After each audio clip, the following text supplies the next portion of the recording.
घड़ी ने कर दिया है 1 बजे का इशारा और शुरू हो गया है प्रोग्राम हमारा। जी स्वागत है आपका। यह सामान्य हिंदी की श्रृंखला जो हम आपके लिए रोज लेकर के आते हैं और इस श्रृंखला के अंतर्गत हम आपको सिखाते हैं हिंदी के बेहतरीन सवाल, संधि समास रस छंद अलंकार, वर्णमाला, संज्ञा सर्वनाम विशेषण क्रिया विशेषण, लेखक रचनाएं, सब कुछ जितना हिंदुस्तान में हिंदी के पेपर स्टेट अलग अलग स्टेट में बनते हैं सारी हिंदी पढ़ाते हैं। अच्छा, आज हमारा मन हुआ, बहुत जन ये कहते हैं ना गुरुजी आप फास्ट नहीं कराते, आज हम फास्ट कराने का सोच के आए। देखते हैं पूरा पेपर हमारे साथ आप कितनी तेजी से करते हैं। तो चलिए, गृहस्थ में आपको बताना है समास। तो गृहस्थ में कौन सा समास है? तो गुरुजी कर्मधारय तो बिल्कुल ना लग रहा, क्योंकि कर्मधारय में तो विशेषण विशेष्य होता है। द्वंद्व में 2 लोग होते हैं, द्विगु में गिनती होती है, तो बचा क्या? तत्पुरुष। जरूरी नहीं कि सब कुछ आवे। वैसे ये होगा क्या? गृह में स्थित में आ जाएगा, अधिकरण आ जाएगा, तो इसलिए गृहस्थ हो जाएगा। बात समझे? अगला सवाल, सवाल संख्या 2। मैंने एक बीमार व्यक्ति को देखा जो बहुत दुबला पतला था। इसमें कौन सा वाक्य भेद है? सरल है कि मिश्र है कि संयुक्त है? सरल होता है सिंपल सेंटेंस, एक कर्ता एक क्रिया वाला साधारण वाक्य। कॉम्प्लिकेट वो जो मिश्र वाक्य होता है उसको कहते हैं कॉम्प्लेक्स।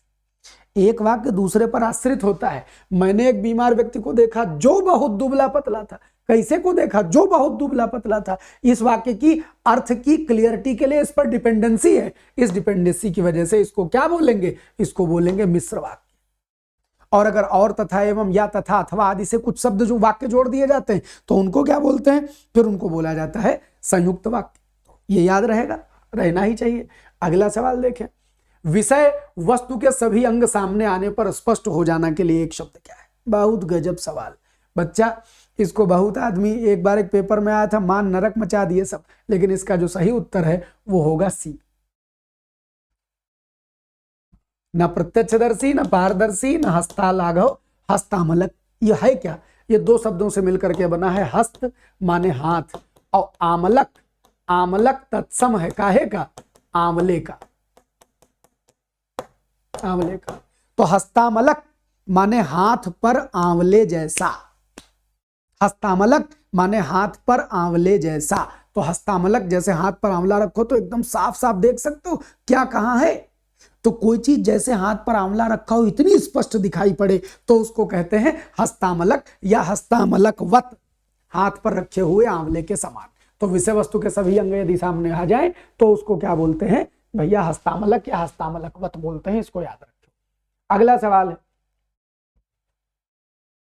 चलते रहने से अच्छा है कि अब विश्राम किया जाए। वाच्य कौन सा है? वाच्य माने अंग्रेजी में वॉइस। अंग्रेजी में 2 वॉइस होते हैं, एक्टिव वॉइस और पैसिव वॉइस। लेकिन हिंदी में एक और होता है क्रिया वाला वाच्य। और वो क्रिया वाला वाच्य कब होता है? जब क्रिया को प्रधानता दी जाए तो उसका नाम क्या हो जाता है? भाववाच्य। वाक्य को पढ़ो, इसमें किस पर फोकस दिया गया है? क्या कोई कर्ता प्रधान है या किसी कर्म यानी ऑब्जेक्ट को फोकस दिया है? नहीं, क्रिया को। चलते रहने से अच्छा है कि अब विश्राम किया जाए। तो बच्चा इसमें क्या हो जाएगा? भाववाच्य हो जाएगा। नो कर्तृवाच्य, नो कर्मवाच्य, भाववाच्य हो जाएगा। अगला सवाल, खुदाई में मिले अवशेष हमारी परंपराओं के, खाली जगह भरनी है। परंपराओं के निशान है। जा इतनी बढ़िया हिंदी हो, इतना हल्का शब्द लगाएंगे ना, निशान नहीं। द्योतक माने रिप्रेजेंट करने वाले, प्रकाश में लाने वाले। तो खुदाओं में मिली अवशेष हमारी परंपराओं के द्योतक हैं। प्रतिनिधि किसी आदमी को बना के भेजा जाता है। तो बताइए प्रतीक है कि द्योतक है? तो प्रतीक होते हैं सिंबल जो बनाए जाते हैं, जो माने जाते हैं। और जब कोई चीज खुदाई में निकलेगी तो वो प्रकाश में आई है, तो इसलिए ज्यादा अच्छा क्या होगा? खुदाई में मिले अवशेष हमारी परंपराओं के द्योतक हैं, हमारी परंपराओं के रिप्रेजेंटेटर हैं। वो बताते हैं कि जैसे आज हम जी रहे हैं हमारे पुरखे भी लगभग ऐसे ही जीते थे। तो इसलिए प्रतीक के बजाय द्योतक लगा देना ज्यादा अच्छा शब्द है। और द्योतक बना कैसे है? द्युति से। द्युति माने क्या होती है? चमक या प्रकाश। तो द्योतक माने किसी चीज को प्रकाश में लाने वाला, चमक में लाने वाला, सामने देने वाला, रिप्रेजेंट करने वाला, इसी को द्योतक कहा जाता है। अगला छठा सवाल है, सिर आंखों पर बिठाना। किसी को भी सिर आंखों पर बिठाने का क्या मतलब होता है? तो सिर आंखों पर बिठाने का जो मतलब होता है बच्चा, वो होता है बहुत सम्मान देना। आप किसी को बहुत प्रेम करते हैं, बहुत मान सम्मान देते हैं, तो क्या बोला जाएगा? अरे उनने तो उनको अपने सिर आंखों पर बिठा रखा है। तो सिर आंखों पर बिठाना अर्थात बहुत सम्मान देना। 7 नंबर सवाल है, इनमें से कौन सा अन्य 3 से भिन्न है? तो अगर भिन्नता की बात करें तो असीम जिसकी कोई सीमा न हो, व्यापक जिसकी कोई, ये पर्यायवाची नहीं, खाली समान भाव रखते हैं। आकाश भी असीम होता है, अनंत बोलते हैं ना, आकाश को अनंत बोलते हैं। अनंत, ये सारे के सारे अनंत के अनेकार्थी हैं। अनंत माने असीम, अनंत माने व्यापक, अनंत माने आकाश। अविचल माने क्या होता है? जो चले नहीं, तो उसको क्या बोलेंगे? अविचल बोलेंगे। तो ये 7 नंबर हो गया।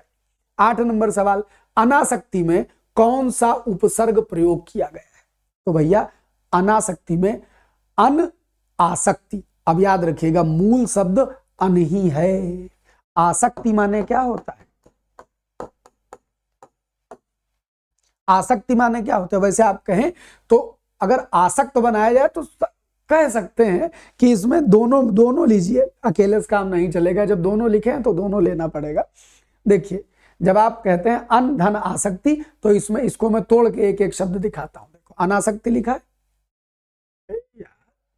चकर चकर चकर करे, देखो मिट भी नहीं रहा है कसम से, ये वाले इरेजर से मिटेगा। देखो अनासक्ति कैसे बना है? अन आ सक्त ई, इससे बना है अनासक्ति। तो भैया अगर अन आ दोनों दिया है और सक्त माने जुड़ाव होता है, इसी से आसक्त अनासक्त डायरेक्ट बनाते हैं, तो इसलिए हम कह सकते हैं कि अन और आ दोनों वाक्य, दोनों उपसर्ग मान्य होंगे। अगर ऑप्शन दे रहा है तो, हाँ नहीं दे रहा होता तो फिर कोई बात ही नहीं थी, तब आसक्ति तक ही मूल अटक के रह जाते। सुधा का पर्यायवाची बताओ। व्याख्या देखो, नवनीत माने होता है मक्खन, आसव माने काढ़ा, सोडित माने खून रुधिर, पीयूष माने अमृत और सुधा माने अमृत। तो सुधा और पीयूष जो हैं वो अमृत का पर्यायवाची हैं, तो याद रखें। अंगऊछा का तत्सम रूप क्या होगा? गुरुजी जब उन दिन तत्सम तद्भव पढ़ना शुरू किए थे वही दिन ये पढ़ा गया था, सबसे पहले यही रटते हैं। अंगऊछा इज अंग प्रउछा। अंगऊछा क्या है? अंगऊछा इज अंग प्रउछा। अंगऊछा का जो तत्सम होगा वो अंग प्रउछा होगा। 11 नंबर सवाल देखिएगा, इनमें से किस वाक्य में सकर्मक क्रिया नहीं है? रामू खाना खा रहा है, खाने के लिए खाना है यानी कर्म दिया गया है। चालक गाड़ी चलाता है, चलाने के लिए गाड़ी है यानी कर्म दिया गया है। माँ स्वेटर बुनती है, बुनने के लिए स्वेटर है यानी कि कर्म दिया गया है। श्याम हंसता है, हंस रहा है, श्याम की मर्जी है, हंस रहा है। हंसने के लिए कुछ दिया थोड़े ना जरूरत है, बस श्याम हंसेगा। कर्ता और क्रिया एक दूसरे से संबंधित होंगे, किसी कर्म की जरूरत नहीं पड़ेगी। तो यही है अकर्मक क्रिया। जिसमें सकर्मक क्रिया नहीं है वो मात्र सी है, बाकी सब में कर्म दिया गया है। सवाल संख्या 12, झगड़ा मेरे और उसके मध्य था। तो भैया मेरे में रा री रे की वजह से क्या है? संबंध है, और उसके में का की वजह से क्या है? संबंध है। तो एक कई कारक इसमें संबंध है, बाकी कोई संबंध कारक है नहीं है। करण भी नहीं है, कर्म भी नहीं है। करण क्या होता है? से द्वारा। कर्म क्या होता है? को। और अधिकरण क्या होता है? में पर। इनमें से कोई दिया है? कोई नहीं दिया है गुरुजी। ठीक। 13 नंबर, प्रतिहार क्या होता है? इतिहास में तुमने एक प्रतिहार वंश पढ़ा होगा। ऐसा कहा जाता है कि उन लोगों के पूर्वज जो प्रतिहार राजा थे, उनके पूर्वज कभी द्वारपाल हुआ करते थे। तो प्रतिहार का मतलब होता है जो द्वारपाल होता है, जो द्वार का रक्षक होता है, तीर वो भाला वाला लेके जो खड़े होते हैं, उन्हीं को प्रतिहार कहा जाता है। तो प्रतिहार द्वारपाल का पर्यायवाची है। नौकर, सेवक और सैनिक से प्रतिहार का कोई संबंध नहीं है। बहुत अच्छा शब्द है, याद कर लीजिएगा। अगला सवाल देखें, अर्णव का पर्यायवाची इनमें से कौन सा है? तो जो लोग ये सुंदरकांड वाली श्रृंखला या स्तुति वाली श्रृंखला देख रहे हैं उनको सबको मालूम है। एक दिन स्तुति में जब नमामि भक्त वत्सलम पढ़ाया है तो उसी में भवार्णव शब्द आया है। भव माने संसार, अर्णव माने सागर। अर्णव क्या होता है? समुद्र को बोलते। अर्णव जो है वो समुद्र है। और पारावर क्या है? समुद्र है। दोनों पर्यायवाची समुद्र के। तुंग माने ऊंचा, उदक माने जल यानी पानी, विश्वंभर माने संपूर्ण विश्व का भरण पोषण करने वाले, विश्वम भर विश्व का भरण पोषण करने वाले अर्थात भगवान विष्णु। एक कई पर्यायवाची है जो समुद्र का मैच मारेगा। अर्णव और पारावर दोनों क्या हो गए? समुद्र हो गए। 15 नंबर सवाल, घात का अपोजिट क्या होगा? तो भैया घात माने चोट करना। आघात हमने बताया बड़ा लगाने से कोई भी चीज निगेटिव कभी नहीं होती, पॉजिटिव ही रहती है। तो घात और आघात समानार्थी है। घात माने चोट करना, आघात माने भी चोट करना। तो विलोम क्या बनेगा? तो विलोम बनेगा गुरुजी प्रतिघात, माने बदले में चोट करना। घात का विलोम क्या होगा? प्रतिघात, यानी बदले में चोट करना। सवाल संख्या 16, शब्द युग्म आहुत और आहूत। गजब सवाल। आहुत और आहूत का अर्थ क्या है? यज्ञ चढ़ावा। तो आहूत से पकड़ो। आहूत माने क्या होता है? बुलाया हुआ, आमंत्रण दिया हुआ, यानी आमंत्रित। तो चढ़ावा और मंत्र, तो ये तो ऐसे कट गए। अब यहां आमंत्रित और बुलाया लिखा है, ये दोनों समानार्थी हैं, पक्का ये कुछ अलग होगा, ये भी काट दो। अब याद कर लो, आहुत जिसमें आहुति डाली जाती है उसको आहुत बोलते हैं। यज्ञ, याद रखिए, आहुति जिसमें डाली जाती वो आहुत है, तो यज्ञ। और आहूत माने बुलाया हुआ, आवाहन किया हुआ, यानी आमंत्रित। तो इसलिए आंसर क्या हो जाएगा? यज्ञ और आमंत्रित। बढ़िया सवाल था। इसको क्या कहते हैं? समानभाषी भिन्नार्थक कहते हैं। निम्नलिखित वाक्य में से किस भाग में त्रुटि है? एक ईमानदार नेता के अनशन। अनशन शब्द माने क्या होता है जानते हो? अन माने ना, असन माने भोजन, भोजन न करना यानी भूख हड़ताल। तो एक ईमानदार नेता के अनशन से वे लोग भी प्रभावित हो गए हैं जो भूख हड़ताल आदि को तमाशा समझते थे। कोई गलती है? कभी कभी तो गुरुजी ऐसा सवाल मिलता है, कोई गलती नहीं। एक ईमानदार नेता के अनशन से वे लोग भी प्रभावित हो गए हैं जो भूख हड़ताल आदि को तमाशा समझते थे। ठीक, आइए सवाल संख्या 18, निम्नलिखित के किस भाग में, वाक्य के किस हिस्से में त्रुटि है? यदि सार्वजनिक तौर पर बोलते समय शब्दों का सावधानी पूर्वक चिंतन न किया जाए तो अर्थ का भैया सावधानी पूर्वक चिंतन नहीं किया जाता, सावधानी पूर्वक क्या किया जाता है? चयन किया जाता है। तो गलती कहां है? बी वाले पार्ट में, बी वाले पार्ट में गलती है। आगे बढ़ते हैं। आज कुछ लोगों को तो दिल एकदम बाग बाग हो गए, गुरुजी इतना फास्ट, मजा आ गया। आखिरी में एक राज की बात बताएंगे। कौड़ी का 3 होना, कौड़ी 3 हो गए, कौड़ी 3 होना बहुत सस्ता। एक कौड़ी से वो क्या कहते हैं, पहले सिक्के एकदम, ये सिक्के बहुत कम आदमी खर्च करता था, कौड़ी से ही गिन लेता था। 2 कौड़ी का सामान, 1 कौड़ी का सामान, 4 कौड़ी का सामान। बुजुर्गों से पूछे तो बताएंगे पहले कौड़ी सिक्के की तरह चलती थी। और 1 कौड़ी में कोई चीज 3 मिले, कौड़ी सबसे सस्ती, उसमें भी कोई चीज 3 मिले तो उससे सस्ता कुछ होगा? कुछ नहीं होगा। तो कहते हैं कौड़ी 3 होना माने बहुत सस्ता हो जाना, बहुत सस्ता हो जाना। आइए, इनमें से सकर्मक क्रिया वाला वाक्य, सकर्मक जिसके लिए कर्म यानी ऑब्जेक्ट हो उसी को सकर्मक बोलेंगे। तो समझिए, इनमें से सकर्मक क्रिया वाला वाक्य कौन सा है? राजू सदा रोता रहता है। गुरुजी इसमें रोना, राजू रोवे, राजू की मर्जी। कोई प्रभावित है? कोई नहीं है। कोई कर्म है? कोई नहीं है। रोने के प्रभाव को राजू के अलावा कोई झेल रहा है? कोई नहीं झेल रहा, अकर्मक क्रिया हो गई। अच्छा, हरीश बस पर चढ़ता है। गुरुजी इस बस के साथ पर लगा हुआ है, और पर माने क्या होता है? अधिकरण। तो यह अधिकरण है, तो इसको कर्म समझने की भूल मत कर लेना, ये भी बिना कर्म के। कैलाश छत से गिर गया, छत में क्या है? अपादान है। गिरने के लिए कोई कर्म चाहिए? हड्डी तो कैलाश से टूटेगी। चढ़ा कौन? हरीश। चढ़ने के लिए कुछ चाहिए भाई? कुछ मतलब क्या चढ़ने से हरीश के अलावा कोई और प्रभावित नहीं? बस तो उसको ले जाने वाली है, तो वो तो अधिकरण हो गई। और राजू रोता रहता है, तो रोना, हंसना, चढ़ना, गिरना, जाना, आना, ये सब अकर्मक क्रिया है, इनके लिए कोई कर्म की जरूरत नहीं। और खाना, खाने के लिए कुछ चाहिए, कर्म चाहिए। बात समझ? देखना, देखने के लिए कुछ चाहिए, कुछ तो देखोगे।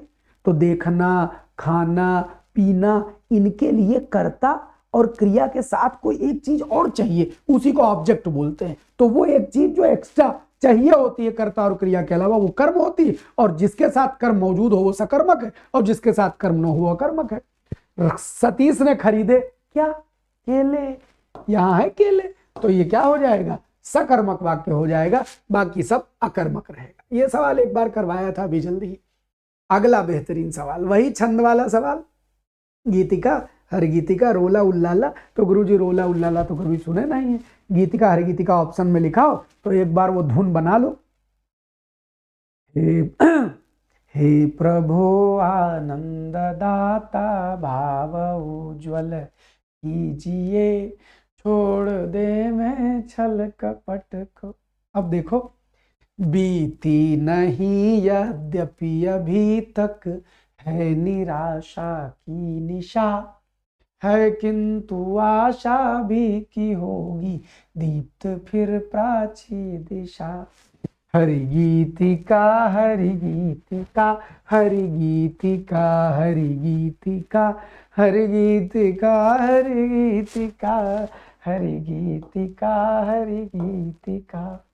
7 मात्रा है, 4 बार हरि गीतिका बोल दो, 28 मात्रा का सममात्रिक छंद होता है। गीतिका भी सममात्रिक है लेकिन इसमें 26 मात्रा होती है। तो जब कभी ऑप्शन में गीतिका हरि गीतिका दोनों लिखा हो तो एक बार चेक करना पड़ता है कि कितनी मात्रा है।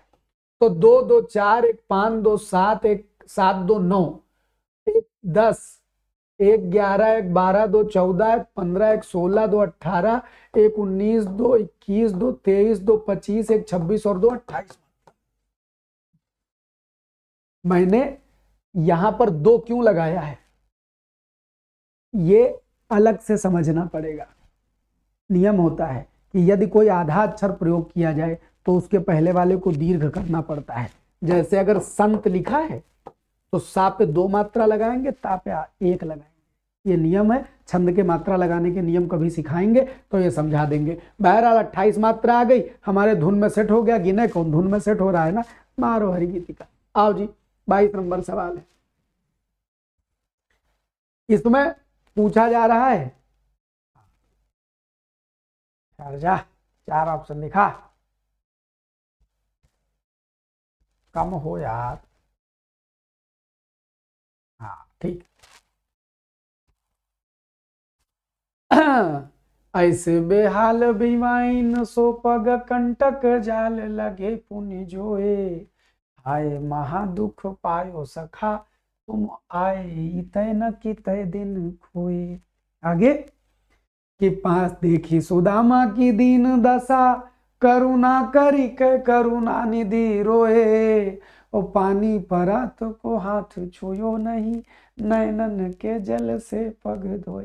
कृष्ण भगवान रो रहे हैं, अपने मित्र की दशा को देखकर रो रहे हैं। तो जब अपने मित्र की दशा को देखकर रोएंगे तो करुणा जागेगी, करुणा जागेगी तो रस करुण हो जाएगा। किसी की मृत्यु के शोक में या किसी अपने प्रिय की अत्यंत ही दीन दशा को देखकर मन में जो शोक का भाव उपजता है वही करुण रस का प्रतिपादक होता है। तो इसमें करुण रस है। हाँ, अलंकार पूछता तो इस लाइन में अतिशयोक्ति अलंकार है, पानी परात को हाथ छुयो नहीं, नैनन के जल से पग धोए। बात समझ गए भाई? समझनी चाहिए थी आपको बात।